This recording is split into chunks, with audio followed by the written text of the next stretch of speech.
ക്ഷേത്ര പരിപാടിയിൽ നടന്ന ഭജനയിൽ യേശുദേവന്റെ കീർത്തനം പാടിയിരിക്കുന്നു. അതിന് നന്ദഗോവിന്ദം ഭജൻസ് പറഞ്ഞ ന്യായം എന്ന് പറയുന്നത്, ഞങ്ങളിത് വളരെ കാര്യമായിട്ട് ഈ ഒരു ഫീൽഡിനെ തന്നെ ഉയർത്തിക്കൊണ്ടുവരികയാണ്. അപ്പോൾ അതിന്റെ ഭാഗമായിട്ടാണ് പള്ളിയിൽ കാർ പാർക്കിങ്ങിന് അനുവാദം തന്നു എന്നൊക്കെ ഉള്ളതാണ്. എങ്ങനെയാണ് ഈ വിഷയത്തെ കാണുന്നത്? ക്ഷേത്രത്തിനടുത്ത് ഒരു ബാറുണ്ട്. ആ ബാറ് മുതലാളിയുടെ കുറച്ച് സ്ഥലം കിടക്കുകയാണ്. അവിടെ ഈ ഇവരുടെ ഭജന നടത്തുമ്പോൾ പാർക്കിങ്ങിന് സ്ഥലം കൊടുത്താൽ ഏത് പാട്ടാണ് ഇവരെ പാടാൻ പോകുന്നത്? അന്തിക്കള്ളം കുടിച്ചെന്നുള്ള പാട്ട് പാടുമോ? അത് ശരിയല്ലല്ലോ. ഭജൻസ് ആണ്. അവരെ സംബന്ധിച്ചിടത്തോളം അവരെ ആര് പാർക്കിംഗ് കൊടുത്തു എന്നല്ല നോക്കേണ്ടത്, ഏത് വേദിയിലാണ് അവർ പാടുന്നതാണ് നോക്കേണ്ടത്. അതിനനുസരിച്ചാണ് അവർ പാടുന്നത്. അതാണ് ഔചിത്യം എന്ന് പറയുന്നത്. ഹിന്ദു ക്ഷേത്രങ്ങളിൽ സാധാരണക്കാരായ ഹിന്ദുക്കൾ പിരിവ് കൊടുക്കുന്ന പണം ഉപയോഗിച്ചുകൊണ്ടാണ് ഇത്തരത്തിൽ ആ അമ്പല കമ്മിറ്റിക്കാർ ഇവരെ പരിപാടിക്ക് വിളിക്കുന്നത്. ശരിയാണ്, ഇവർ നല്ല രീതിയിലുള്ള ഭജൻസ് അവതരിപ്പിക്കുകയും നമ്മുടെ ഒരു സംസ്കാരത്തിന് ഉയർച്ച ഉണ്ടാകത്തക്ക രീതിയിൽ പ്രവർത്തിക്കുകയും ചെയ്യുകയാണ്. നല്ല ഉയരത്തിൽ നിൽക്കുകയാണ് ഇപ്പോൾ അവർ. പക്ഷെ ഇത്തരത്തിലുള്ള പ്രവർത്തനങ്ങൾ വരുമ്പോൾ ഉയരത്തിൽ നിന്ന് വീഴുമ്പോൾ അതിന്റെ ആഘാതം വളരെ വലുതായിരിക്കുമെന്ന് ഇവർ മനസ്സിലാക്കേണ്ടിയിരിക്കുന്നു. കാരണം ഇവർ ഭജൻ ട്രൂപ്പാണ്. ഗാനമേള ട്രൂപ്പ് നടത്തുകയാണെങ്കിൽ ശരിയാണ്, ചില വേദികളിലൊക്കെ ആരാധകരെ ഹരം പിടിപ്പിക്കാനും ഒക്കെ തന്നെ വ്യത്യസ്തമായ പാട്ടുകൾ പാടുമ്പോൾ ചില വേദികളിലൊക്കെ തന്നെ ക്രൈസ്തവ പാട്ടുകളും ഇസ്ലാമിക പാട്ടുകളും റസൂലി എന്നൊക്കെയുള്ള പാട്ടുകൾ പാടാറുണ്ട്. അതൊക്കെ സ്വാഭാവികമായിട്ട് പോകും. പക്ഷേ ഒരു ഹൈന്ദവ സംസ്കാരത്തിന്റെ വേഷഭൂഷാദികളോടുകൂടി ആ വാദ്യങ്ങളോടുകൂടി ഭജന കീർത്തനങ്ങൾ ആലപിക്കുമ്പോൾ ഇത്തരത്തിലുള്ള പരിപാടികൾ ശരിയല്ല. ഇതൊരു ഭജനയുടെ ഇടയിൽ വിഷം കലക്കുന്ന ഒരു പരിപാടിയായിപ്പോയി. ഇവർ കുറച്ച് നല്ല രീതിയിൽ കാര്യങ്ങൾ ചെയ്യുക. തീർച്ചയായിട്ടും ഇവരോട് സങ്കടമാണ് തോന്നുന്നത്. കാരണം ഇവരാരുടെയും ചട്ടുകമായി മാറിയതാണോ എന്ന് സംശയിച്ചാൽ ഒരു കുഴപ്പവുമില്ല. ഒരു കാര്യം ചോദിക്കാനുള്ളത്, ഇവർ ഇതുവരെയും അത് ഏത് പാർട്ടി അല്ലെങ്കിൽ ഏത് വിഭാഗത്തിനെ അല്ലെങ്കിൽ ആരെ പിന്തുണയ്ക്കുന്നു എന്നുള്ളതൊന്നും പറഞ്ഞിട്ടില്ല. അവരൊരു RSS അനുഭാവികളാണെന്നോ അല്ലെങ്കിൽ അത്തരത്തിലുള്ള ഹിന്ദു കാര്യങ്ങളെല്ലാം തന്നെ, റിച്വൽസ് എല്ലാം തന്നെ പിന്തുടരുന്നവരാണെന്നോ ഞങ്ങൾ നിലനിൽക്കുന്നത് അതിനു വേണ്ടിയിട്ടുള്ളതാണെന്നോ എന്നും ഇവർ പറഞ്ഞിട്ടില്ല. ഇവരൊരു ഭജന ട്രൂപ്പുമായിട്ട് ഇറങ്ങുന്നു, അതിന് സ്വീകാര്യത ലഭിക്കുന്നു. അതുകൊണ്ട് ഹൈന്ദവ സമുദായത്തിൽപ്പെട്ടവർ ഇത് ഞങ്ങളുടേത് എന്ന് പറഞ്ഞുകൊണ്ട് ഇവരെ സ്വീകരിക്കുകയല്ലേ ചെയ്തത്. ഇവരെ സംബന്ധിച്ചിടത്തോളം ഇവർ എത്രയോ പ്രശസ്തരായ മഹാന്മാർ പാടി മലയാളികളുടെ മനസ്സിൽ പതിഞ്ഞ ഗാനങ്ങള് കുറച്ചുകൂടെ താളവാദ്യങ്ങളുടെ അകമ്പടിയോടുകൂടി ഇവരെ അവതരിപ്പിക്കുന്നു എന്ന് മാത്രമേ ഉള്ളൂ. ഇത് സത്യസന്ധമായി പറഞ്ഞാൽ പകർപ്പവകാശ നിയമം, തമിഴ്നാട്ടിൽ ഇളയരാജയൊക്കെ പകർപ്പവകാശ നിയമത്തിനെ പറ്റി പറയുന്ന പോലെ ആരെങ്കിലും പറഞ്ഞാൽ ഇവർക്ക് സ്വന്തമായിട്ട് ഇവർക്കൊരു പാട്ടുണ്ടാക്കാൻ കഴിവുണ്ടോ? ഇവർക്ക് സ്വന്തമായിട്ടൊരു വേദി കിട്ടുമോ? ഒന്നുമില്ല. അതിന് വരുമ്പോൾ കുറച്ച് ഇവർക്ക് ഈ എന്താണ് പറയുന്നത്, മസിലൊക്കെ കുത്താൻ തുടങ്ങി എന്നുള്ളതാണ് ഇതിന്റെ പ്രധാനപ്പെട്ട ലക്ഷണം. നമ്മൾ ഈ പാടിയ പാട്ട് തന്നെ, പരദേവനഹോ നമുക്ക് എന്ന് പറയുന്ന ഈ പാട്ട് തന്നെ ഹിന്ദു മതത്തിൽ നിന്നും മതം മാറിയ യൂസ്തൂസ് ജോസഫ് എന്ന് പറയുന്ന ഒരു വ്യക്തി എഴുതിയതാണ്. ക്രൈസ്തവ സംഗീത ചരിത്രത്തിന്റെ പിതാവ് എന്നൊക്കെ വിശേഷിപ്പിക്കുന്ന യുയോമയ സഭ എന്ന് പറയുന്ന അല്ലെങ്കിൽ യുഗപുരുഷൻ സഭയുടെ സ്ഥാപകനായിട്ടുള്ള ഈ യൂസ്തൂസ് ജോസഫ് എഴുതിയ, ഒരു മതപരിവർത്തനം നടത്തിയ വ്യക്തി എഴുതിയ പാട്ടാണ് അവർ ഈ പാടാൻ വേണ്ടി ഉപയോഗിച്ചത് എന്നുള്ളതാണ്. അത് ഒരു അവിചാരിതമായിട്ടാണോ അശ്രദ്ധയാണോ എന്നൊക്കെ ചോദിച്ചാൽ ഒരു ഉത്തരം പറയുക ബുദ്ധിമുട്ടാണ്. പക്ഷെ ഒരു ആസൂത്രണം ഇതിന്റെ പുറകിലുണ്ടോ എന്ന് ആരെങ്കിലും സംശയിച്ചാല് തെറ്റ് പറയാൻ സാധിക്കില്ല. കാരണം അവര് കൃത്യമായിട്ട് പറയുന്നുണ്ട്, ഞങ്ങൾ ഇതൊരു ഇൻഡസ്ട്രിയാണ്, ഈ ഇൻഡസ്ട്രിയെ ഉയർത്തിക്കൊണ്ടുവരാൻ ഞങ്ങൾ കാരണമായി എന്നുള്ളത്. അതായത് ഭജന എന്ന് പറയുന്നത്, ഭജൻ ക്ലബ്ബ് എന്ന് പറയുന്നത് ഒരു ഇൻഡസ്ട്രി ആയിട്ട് അവർ കാണുന്നു.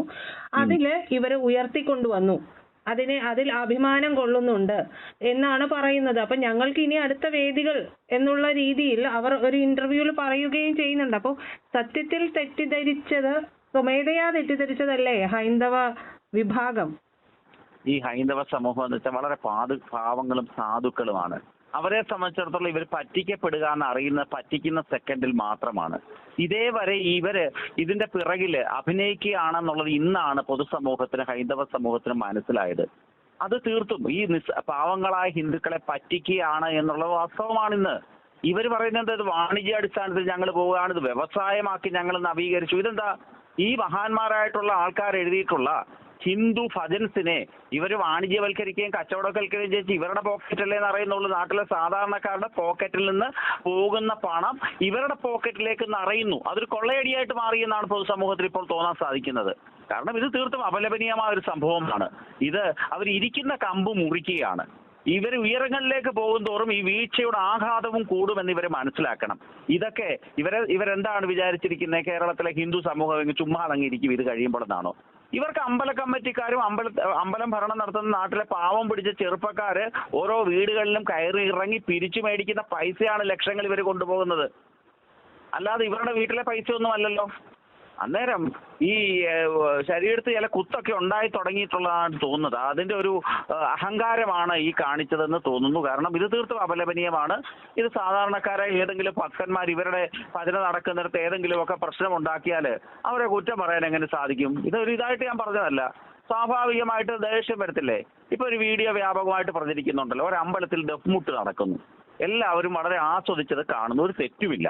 പക്ഷേ തൊട്ടടുത്ത ഒരു പള്ളിയിലേക്ക് ഒരു ചെണ്ടവാദ്യഘോഷത്തിന് അകമ്പടിയോടുകൂടി ഏതോ ഒരു ചടങ്ങിന് കയറി ചെന്നപ്പോൾ അവർ ഓടിച്ചു വിടുന്ന ഒരു ചിത്രം സോഷ്യൽ മീഡിയയിൽ ഇന്ന് വ്യാപകമാണ്. ഞാൻ എൻ്റെ സോഷ്യൽ മീഡിയ പേജിൽ ഇട്ടിട്ടുമുണ്ട്. അന്നേരം ഈ ഹിന്ദുക്കൾക്ക് മതേതരത്വവും ബാക്കിയുള്ളവർക്ക് എല്ലാം സ്വർഗീയതയും എന്നുള്ള ആ ഒരു പോളിസി ശരിയല്ല.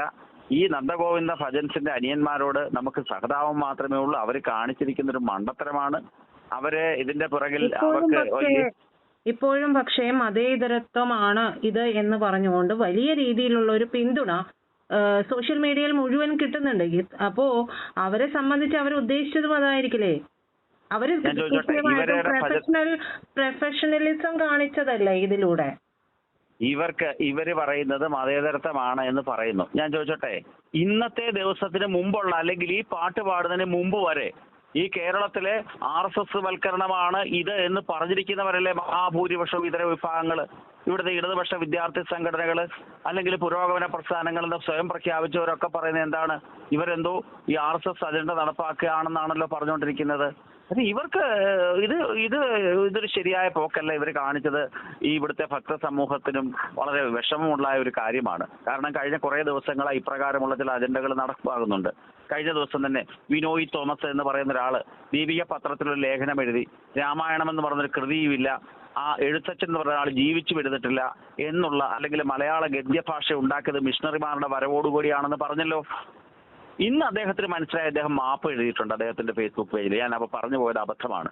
ഇതേപോലെ കുറ്റബോധം തോന്നാനുള്ള അവസരം തീർത്തും ഈ നന്ദഗോവിന്ദ ഭജൻസിനുമുണ്ട്. അവർ നന്ദഗോവിന്ദ ഭജൻസ് ആണ്, നന്ദകുന്തിരിക്കം ഭജൻസോ നന്ദകുന്തിരിക്കം ഗാനമേള ട്രൂപ്പോ അല്ല എന്നവർ മനസ്സിലാക്കിയാൽ വളരെ നന്നായിരിക്കും. ഇത്തരത്തില് ഈ ഒരു മാപ്പ് പറഞ്ഞാൽ തീരുന്നതാണോ ഇത്തരത്തിലുള്ള വിഷയങ്ങളെല്ലാം തന്നെ? ഇപ്പൊ വിനോയ് തോമസ് അദ്ദേഹം പറഞ്ഞിട്ടുള്ള കാര്യം പിന്നീട് പിൻവലിക്കുന്നു. പക്ഷേ എത്താനുള്ളത് എവിടെയാണോ അത് പ്രചരിച്ചു കഴിഞ്ഞു. അതിനുശേഷം ഒരു മാപ്പിൽ തീരുന്നതാണ്. ഇപ്പോൾ നന്ദഗോവിന്ദം ഭജൻസ് ചെയ്തതും നമുക്ക് അംഗീകരിക്കാൻ കഴിയുന്നതല്ല.